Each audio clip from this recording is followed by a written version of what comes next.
Let us do a NOS-ty dog turbo chuckers update, shall we?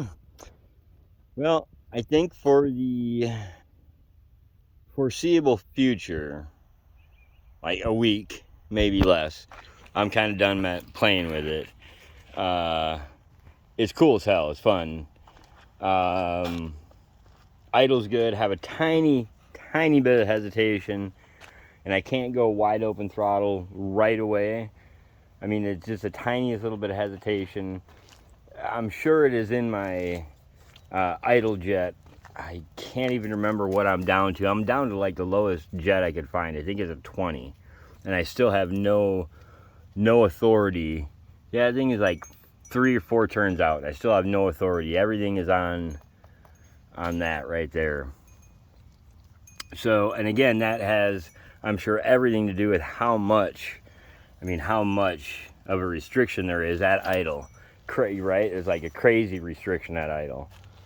So just off of idle, like just on getting into the throttle, there's the tiniest bit of hesitation if that's where I'm trying to go. But if I get right past that, I can almost go wide open, like 9/10, 80%.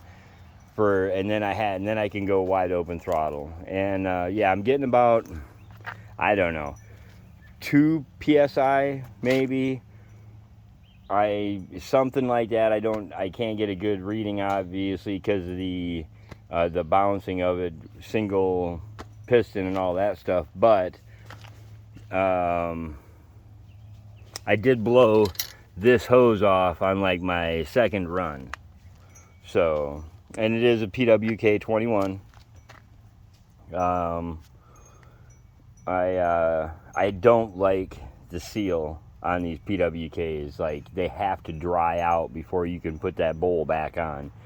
And so, like, doing a jet change in my shop and the air conditioning is not, the best in the middle of the afternoon is just killer. And it looks like it's raining. I can't actually do anything because I will literally drown whatever it is I'm trying to work on. Yeah. So anyway, I think that's how I'm going to be mounting these guys here. These are my new floorboards here. Can't really balance. Yeah, that's my foot pegs. Yeah. Be working on my 40 amp hour battery setup. I'll be doing a 20 amp hour in the front and a 20 amp hour in the back. Isolated from each other and in parallel, so that if the front battery is dead, the rear battery will still kick it over. And just to be clear, a 3 amp hour battery will light this thing off like there's no tomorrow. At 16 volts. We'll be running at 16 volts. So, and again, there's a lot of little things that I gotta do and tweak. Order proper lines. This guy here popped off on me, and it shouldn't have. I mean, this isn't how it was. This is actually kinked now. This is literally just a hole of oil in here. But the filter was laying right here, and the line, whatever happened, the filter came off, and it was an oily mess on the road. My son-in-law was driving it, so it was kind of funny. Let's see here. Other than that, I mean, I'm actually really happy with the way the turbo is oiling and not smoking. I got to do my exhaust clamp. Oh shit! I got some weld breakage. Oh, you know what? I really didn't even weld that very good. You didn't see that. Ignore that. That is not. That was that other freaking guy. I'm gonna kick his ass for that. A lot of little lines to touch up and stuff, but it's kind of like, I'm not gonna make everything pretty if it ain't even running right. And yeah, I was getting pretty frustrated there for a little bit getting it to run right. But